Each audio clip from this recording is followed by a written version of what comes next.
Selamat pagi, salam sejahtera untuk kita semua. Sudah mulai sedikit ngantuk ya Bapak Ibu? Iya, kena AC, kena AC. Kena AC, Pak. Mohon izin Bapak Ibu, izin kami dari Bapenda Kota Malang akan memberikan informasi sharing kita terkait dengan produk hukum. Dalam hal ini Perda Kota Malang nomor 1 tahun 2025 tentang perubahan atas Perda 4 tahun 2023 tentang pajak daerah dan retribusi daerah. Jadi Bapak Ibu, Perda atau peraturan daerah terkait dengan PDRD ini muncul dengan adanya undang-undang regulasi yang dalam hal ini Undang-Undang 1 tahun 2022 tentang hubungan keuangan antara pemerintah pusat dan pemerintah daerah, yang mana di situ sebagai omnibus law-nya terkait dengan pajak dan retribusi. Nah, untuk itu kabupaten kota seluruh Indonesia dan juga pemerintah provinsi menyusun di tempatnya masing-masing, yaitu terkait dengan pajak daerah dan retribusi yang dalam hal ini berbentuk produk hukumnya di peraturan daerah. Nah, untuk di PP 35 tahun 2023 ini aturan mengenai pajak dan retribusi diatur sedemikian teknis di PP 35 tentang ketentuan umum pajak daerah dan retribusi daerah. Untuk di Kota Malang sendiri, turunan dari Perda 1 tahun 2025 ada Peraturan Wali Kota Malang nomor 8 tahun 2024 tentang tata cara pemungutan pajak daerah.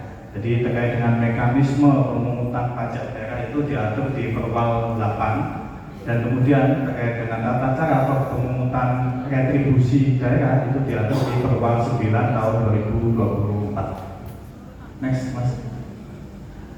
Nah, isi dari Perda 1 tahun 2025 ada 15 bab, ada 118 pasal. Nah, di sini mengatur terkait dengan pajak, terkait dengan retribusi, terkait dengan peninjauan tarif retribusi, penyesuaian tarif pajak, kemudian terkait dengan pemungutan pajak dan retribusi. Selanjutnya ada pemberian fasilitas pajak dan fasilitas retribusi, kemudian terkait dengan insentif pemungutan pajak, penyidikan, sanksi, dan juga ada isinya ketentuan terkait dengan pidana. Lanjut. Nah, di sini Bapak Ibu, untuk Kota Malang sendiri ada 11 jenis pajak yang kita pungut, gitu. Dalam hal ini pemerintah Kota Malang memungut pajak.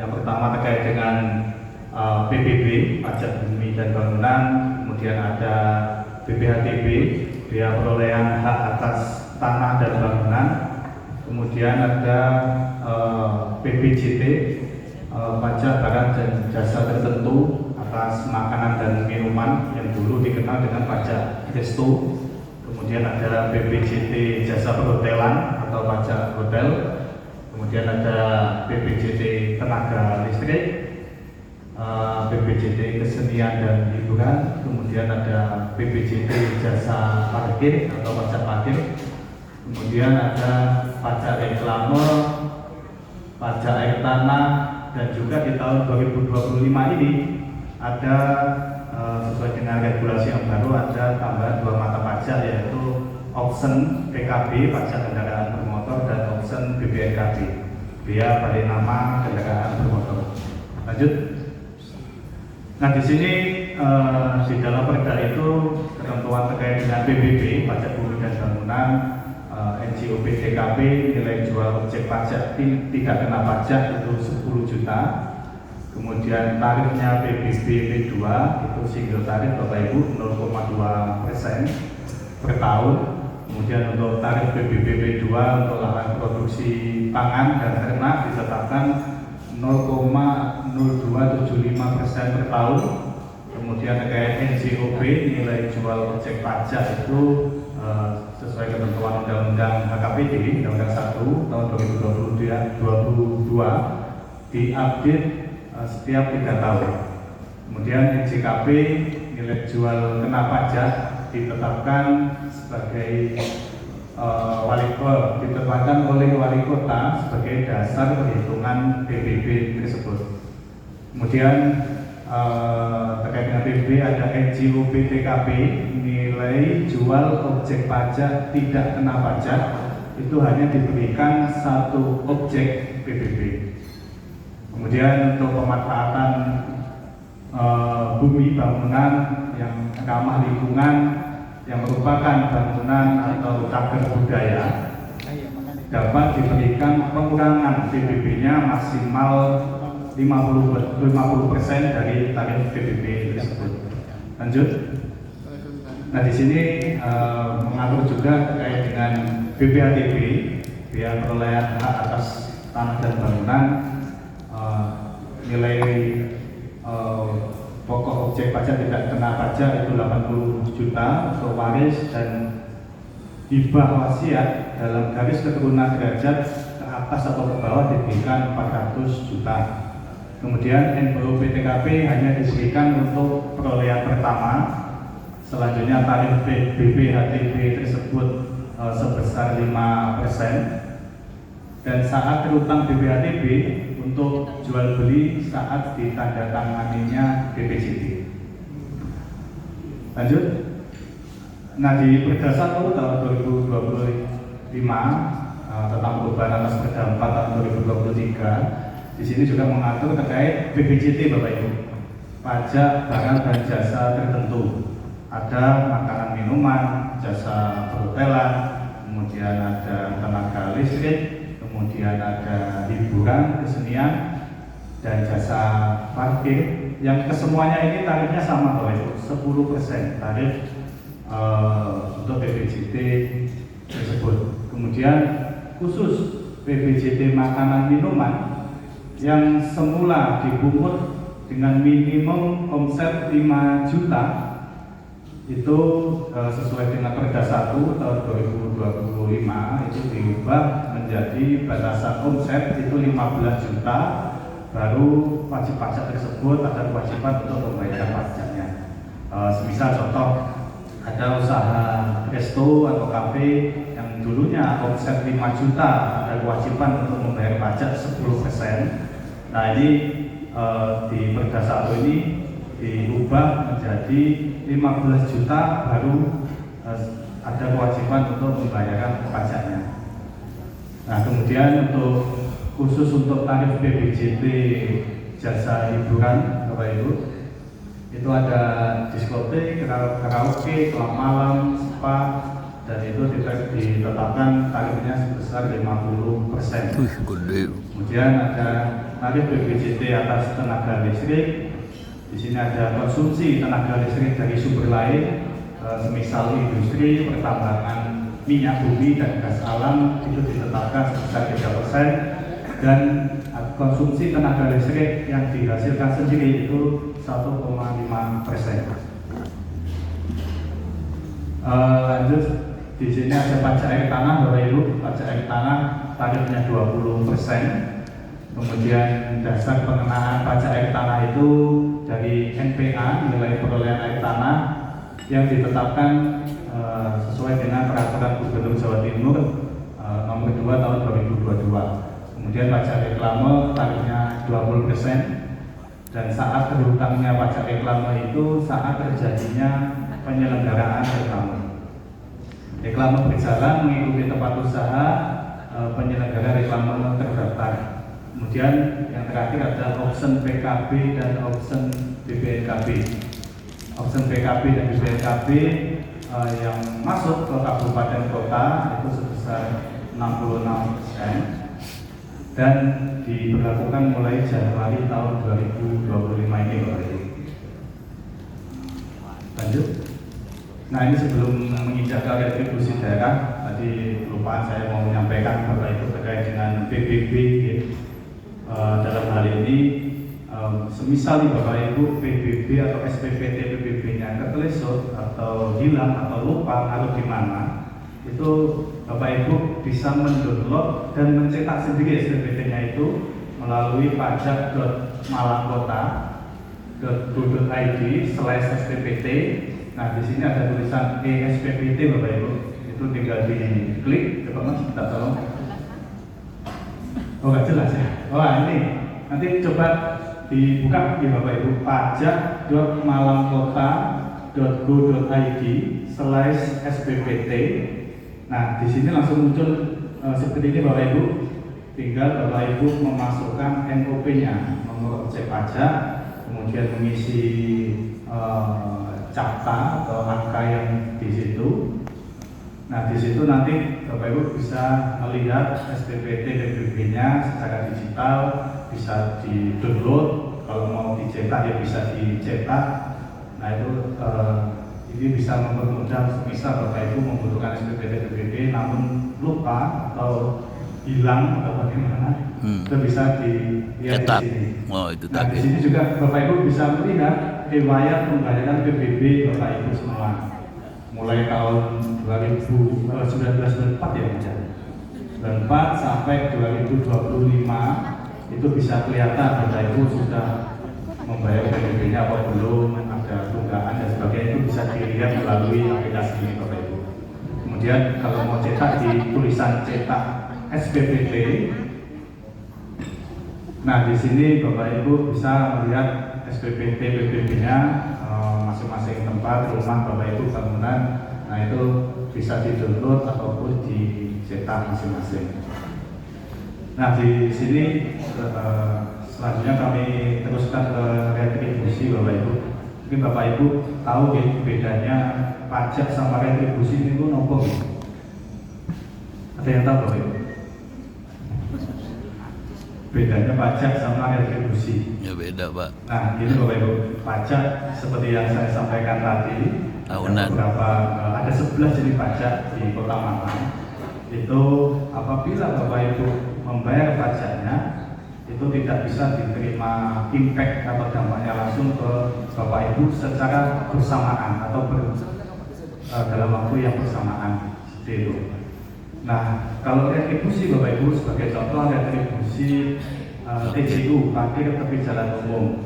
Apabila Bapak Ibu di pinggir jalan mau parkir kendaraan bermotornya, sepeda motor 2.000, setelah Bapak Ibu bayar 2.000, Bapak Ibu langsung mendapatkan fasilitas tempat parkirnya. Nah, itu yang membedakan pajak sama retribusi. Kemudian tadi sudah saya sampaikan juga terkait dengan pajak hotel di Bapak Ibu, seperti di tempat ini Bapak Ibu. Nah, di tempat ini setiap bulan dengan mekanisme sesuai undang-undang itu self assessment, itu setiap bulan harus melaporkan ke kami ke Bapenda omsetnya per bulan. Nah, setelah melaporkan omset itu dikenakan sesuai dengan regulasi 10% itu untuk pembayaran pajaknya pajak hotel ini. Nah, hotel ini dapat apa dampaknya? Nah, salah satunya dapat dampak ini bagian hukum menyelenggarakan kegiatan di sini melalui uang pajaknya juga, uang pajak yang beli fasilitas tempat, beli makan minum itu menggunakan uang pajak yang dari pengusaha hotelnya itu yang dibayarkan di tiap bulannya itu. Jadi itu Bapak Ibu yang membedakan. Kemudian di retribusi daerah Bapak Ibu ada jasa umum, retribusi jasa usaha, dan retribusi perizinan tertentu. Untuk jasa umum sendiri itu ada retribusi pelayanan kesehatan, itu yang ada di Puskesmas, di RSUD Kota Malang. Kemudian ada retribusi pelayanan kebersihan, kemudian retribusi pelayanan parkir TJU tepi jalan umum, dan retribusi pelayanan pasar. Kemudian ada pengendalian lalu lintas. Kemudian ada jenis retribusi jasa usaha. Yang pertama ada penyediaan tempat khusus parkir di luar badan jalan. Nah, di sini saya kasih contoh di Stadion Gajayana Bapak Ibu. Kalau yang belakang itu, belakangnya MOG itu kan ada plang itu di sub itu. Nah, itu retribusi tempat khusus parkir di luar badan jalan. Itu kan mobil 3.000, sepeda motor 2.000. Nah, beda lagi kalau Bapak Ibu parkirnya di dalam mallnya MOG, mobil itu per jamnya 10.000 kalau nggak salah ya. Nah, itu maksudnya bukan retribusi Bapak Ibu. itu masuknya di pajak parkir. Kalau Bapak Ibu pakai kendaraannya di dalamnya mall NOP. Kemudian pelayanan tempat rekreasi, pariwisata dan olahraga, kemudian ada retribusi penjualan hasil produksi usaha pemerintah daerah dan pemanfaatan aset yang tidak mengganggu penyelenggaraan tugas dan fungsi OPD atau organisasi aset daerah yang tidak mengubah status kepemilikan sesuai dengan ketentuan perundang-undangan. Kemudian yang terakhir ada retribusi perizinan tertentu. Di sini ada pelayanan PBG, kemudian ada pelayanan penggunaan tenaga kerja asing (PTKA), kemudian pengelolaan pertambangan rakyat. Nah, ini ada beberapa retribusi sesuai dengan ketentuan undang-undang. Lanjut. Kemudian untuk tarif retribusi ini ditinjau paling lama 3 tahun sekali. Peninjauan tarifnya itu tidak melakukan penambahan objek retribusinya. Kemudian peninjauan tarif retribusi PBG ditinjau kembali dengan memperhatikan standar harga satuan tertinggi. Nah, ini Bapak Ibu tadi sudah kami sampaikan terkait dengan tarifnya, terkait dengan jenis pajak, retribusi. Nah, ini perlu di sini kami sampaikan juga terkait dengan pemberian fasilitas pajak dan retribusi, yang mana ini bisa dilakukan atas permohonan wajib pajak atau wajib retribusi dan bisa ditentukan dengan secara jabatan oleh Bapak Wali Kota, yang dalam hal ini berupa pemberian keringanan, pengurangan, kebebasan, dan insentif fiskal. Nah, di sini perlu kami sampaikan Bapak Ibu, Bapak Wali Kota Malang ada pemberian insentif fiskal, yaitu pembebasan sanksi dan denda terhadap PBB, pajak bumi dan bangunan. Kemudian ada BPJT. Nah, apabila Bapak Ibu PBB-nya mulai tahun 2000-an itu belum membayar, itu seharusnya ada sanksi 2%-nya Bapak Ibu setiap bulan. Itu sanksinya dibebaskan, hanya membayar pokok PBB-nya saja. Nah, itu sesuai dengan keputusan Wali Kota itu dibatasi sampai dengan tanggal 30 November. Jadi monggo dimanfaatkan Bapak Ibu apabila ada tunggakan pajak, baik itu PBB ataupun pajak daerah lainnya atau BPJT, mumpung masih ada waktu sampai akhir bulan ini, itu ada pembebasan denda atau sanksi. Kemudian Bapak Ibu, di akhir tahun 2025 ini, sebagai reward pemerintah Kota Malang kepada masyarakat Kota Malang, ada kegiatan berbayar sadar pajak. Ini diundi yang berhadiah mobil, Pajak lagi, dikasih mobil pajak lagi. TV, kemudian ada 5 paket uang Bapak Ibu. Iya, dapat mobil ya, dapat jual aja. Untuk pembayaran option PKB dan PKB pajak kendaraan bermotor di tahun berjalan tahun 2025. Jadi kriterianya kami sampaikan Bapak Ibu, apabila Bapak Ibu PBB rumahnya itu sudah melakukan pembayaran di tahun 2025 ini, otomatis secara sistem akan kami undi Bapak Ibu melalui NOP-nya Bapak Ibu masing-masing. Oh gitu. Jadi nggak usah dapat kupon ya Pak. Ya itu benar itu model gitu. Kesempatan hadiah yang saya sebutkan tadi. Ya. Kemudian bagi Bapak Ibu yang memiliki kendaraan roda 2 ataupun roda 4 yang sudah melakukan pembayaran pajak kendaraan bermotor yang di tahun 2025 ini, ada kesempatan juga nopolnya yang N-Kota nih Bapak Ibu, N-Kota itu ada kesempatan undian 5 paket umroh dan juga ada 5 sepeda motor untuk pajak kendaraan bermotor. Nah, ada lagi Bapak Ibu terkait dengan PBJT, jasa makanan minuman, jasa perhotelan. Itu misal Bapak Ibu habis ini habis setelah acara ini makan siang lagi gitu, di resto atau di kafe atau kopi, itu minta tolong bilnya jangan dibuang Bapak Ibu. Nah, sudah ya Bapak Ibu ya. Bilnya itu jangan dibuang. Jadi bil yang Bapak Ibu Bayar. dapatkan setelah makan, minum atau kopi itu difoto, dikirimkan ke ini Bapak Ibu, ke call center kami. Itu setelah itu kami verifikasi untuk kami tukarkan nomor undian. Itu kesempatan juga Bapak Ibu dapat hadiahnya. Dan biasanya kan Bapak Ibu setelah makan Baru tahu nih, baru dengar. Udah buang. Ambil itu biasanya petugasnya Bapak Ibu. Oh. Hotel itu diambil di foto-foto semua. Oh gitu. Jadi kebanyakan yang dapat itu biasanya karyawan resto atau kafe itu yang dapat. Jadi di dalam kesempatan ini kami sampaikan, misal Bapak Ibu menginap nih di hotel ini, di hotel ini nanti bilnya hotel itu juga jangan dibuang Bapak Ibu, di foto, kirim. dikirimkan ke kami di call center ini. Nanti kami tukar dengan nomor undian sebagai bentuk reward pemberian Kota Malang kepada wajib pajak dalam ini masyarakat Kota Malang. Mungkin itu yang bisa kami sampaikan. Nanti monggo kalau ada tanya jawab kami persilakan. Sekian dari tutup. Wabillahi taufiq wal hidayah.